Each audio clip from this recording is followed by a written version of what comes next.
sarap niya. Oh, crispy yan mga lods.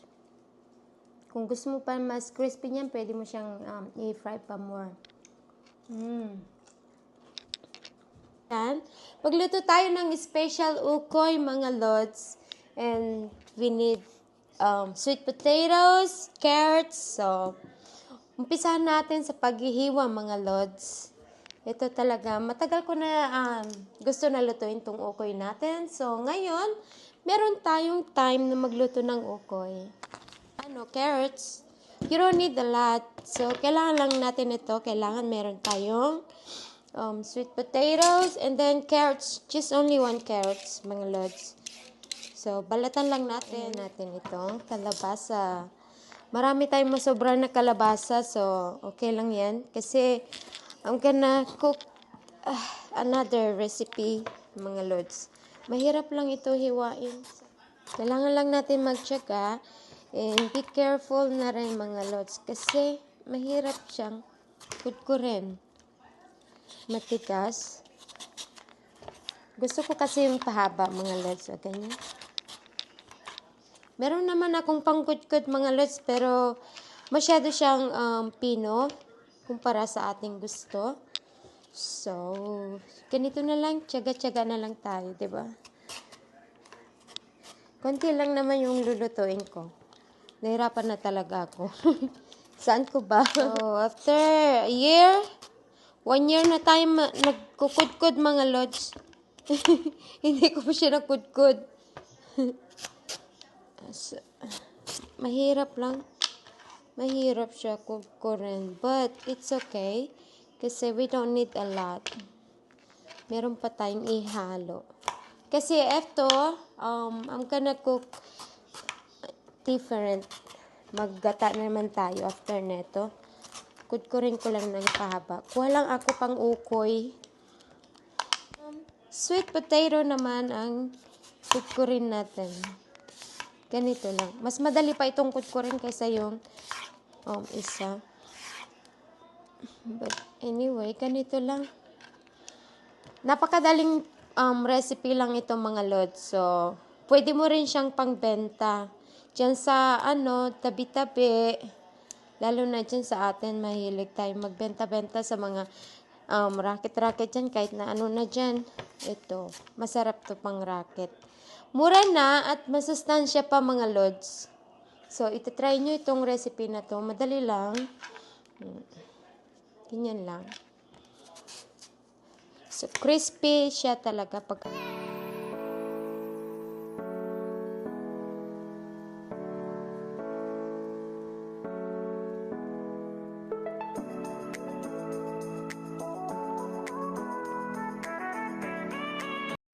And then, kailangan natin yung carrots. Ito lang yung pinaka-main na kailangan natin, mga lods. Napakasimpleng recipe. Mura lang siya. Kasi yung carrots, mura lang naman yung carrots. Kung makabili ka dyan ng carrots, lalagyan mo ng hipon dyan sa mga tabi-tabi.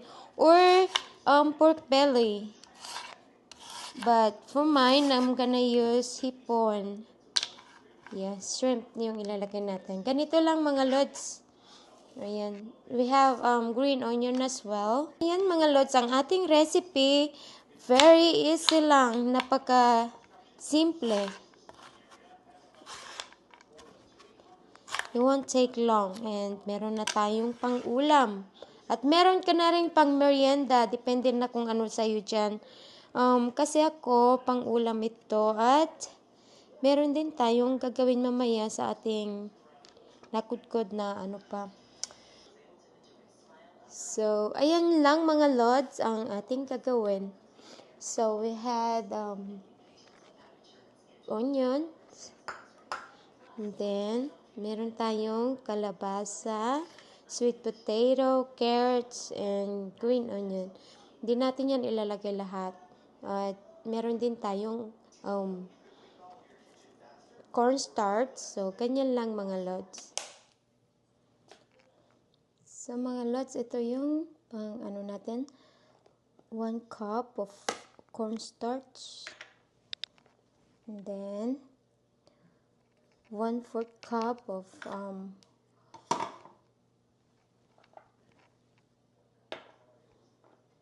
then 1/4 cup of flour, and then 1 teaspoon turmeric, and 1 teaspoon salt and pepper.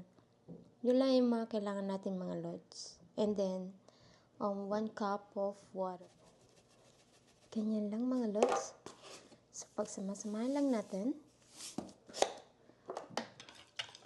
So mga lods, nahalo na natin, and then lagyan lang natin siya dito. So mga lods, ganito lang. Ihalo-halo lang natin siyang mabuti. Then i-fry na natin.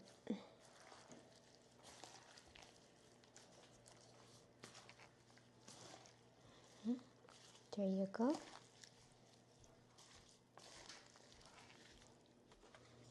Okay mga lods, mag-prito na tayo ng ukoy natin.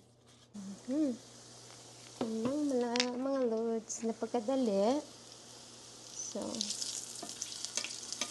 kailangan mainit yung mantika natin para mas mabilis siyang mag-crispy. Ganyan lang. So, diba may recipe na naman tayo. Simpleng putahe lang. O, ayan. Ganyan lang yung pagluto ng ukoy, mga lods.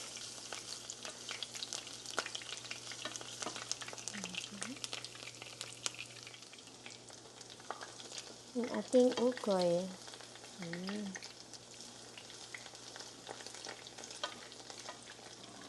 Simple lang, o, diba? Crispy pa yan.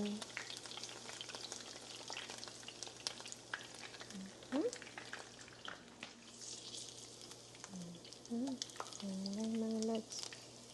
Diba?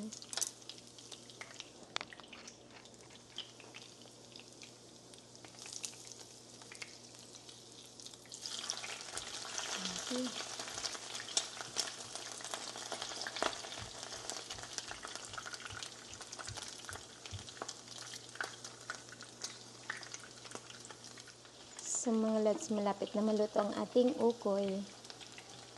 Kunti lang yung iluluto natin. Kasi yung natira, pwede ko na naman siyang iluto tomorrow.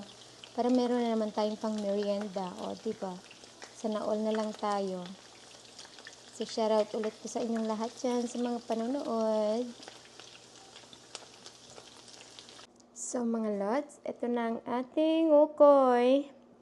And meron tayong vinegar. Homemade vinegar. So, i-try naman natin ngayon.